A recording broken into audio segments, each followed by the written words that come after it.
Hey, what's going on? Maneli, Jamal here, and today I want to talk to you about a question that I got asked from one of my Patreon members, Raja. He asks, how do you navigate picking up the guitar and not feeling it?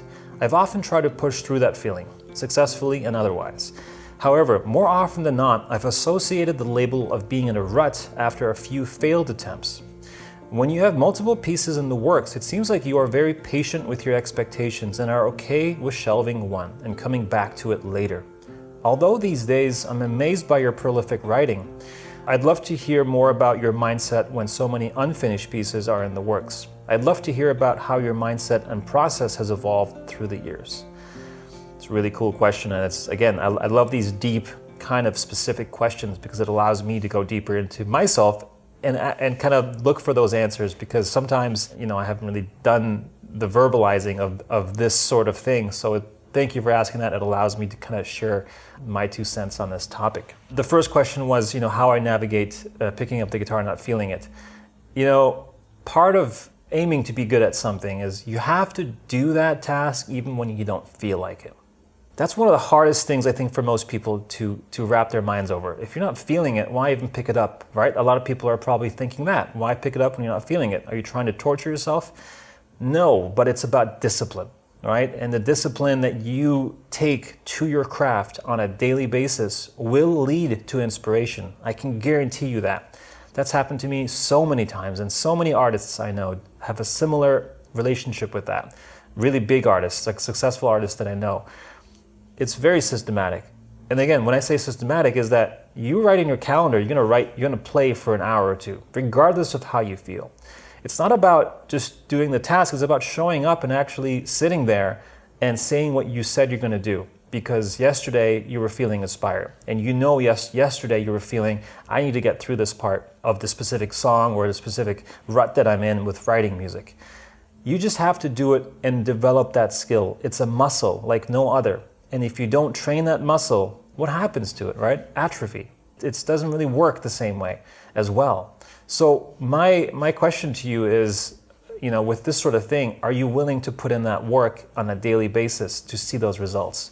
And when I say every day, you just have to play for like 10, 20 minutes. It's about being consistent. It's not about doing a marathon in one day where you play 4 or 5 hours. And obviously we all have different time schedules and families and kids, so those things make a difference with how much time you can allocate towards something. At the end of the day, I think pushing through it is one of the best things you can do, because more times than not, hopefully you'll actually discover things through trial and error. You'll discover things that you weren't even aware of before if you didn't play guitar. There's been so many days where I was so thankful that I actually did pick up the guitar, even though I wasn't feeling it.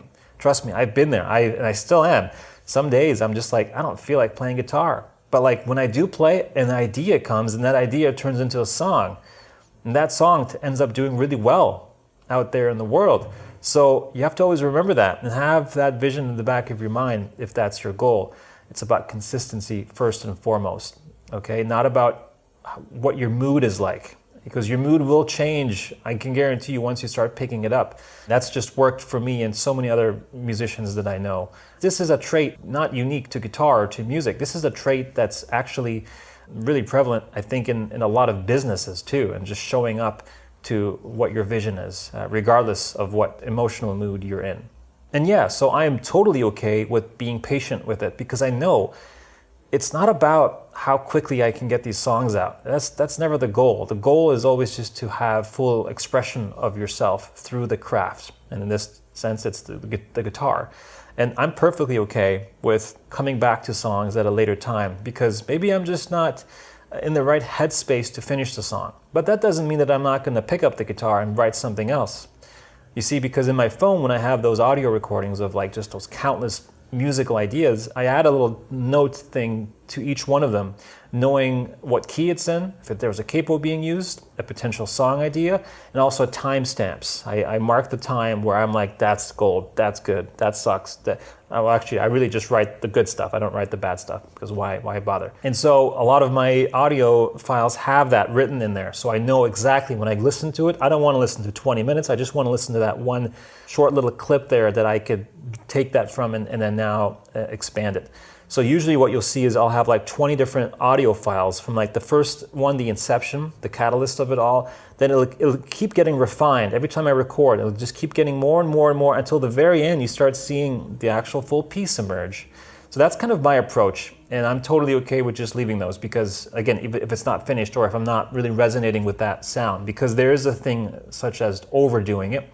And for me, I know that threshold for me. I know that when I've hit that wall, I'm like, okay, I just need to take a break from this. I've played it so much that I've become desensitized to the actual idea. And that's no good. So I kind of just know myself at this point to just not do that. I used to do that, and I used to push myself, and sometimes good results came, but sometimes not, right? So it comes down to practice and kind of honing that skill to know what that threshold is for you. And that threshold for me is very high. I have a very high kind of, I would say, patience level when it comes to playing the same thing for a whole 2 weeks straight. Nothing but that one idea and just playing it before I need to just take a break. But that would even drive people crazy. I know, because I used to live with people, and it's not an easy thing to hear the same idea being regurgitated all the time and playing it over and over again, right? So I feel that, but I guess it's about kind of learning your threshold. So yeah, so that's kind of my mindset on my relationship with playing guitar when I'm not feeling it. That's a very good question, a good topic, and again, this is related to everything in life, not just the guitar.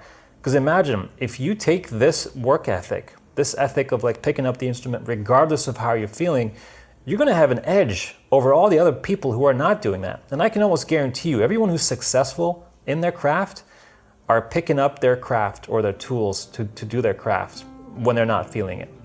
You have to. It's about consistency. It's about that vision.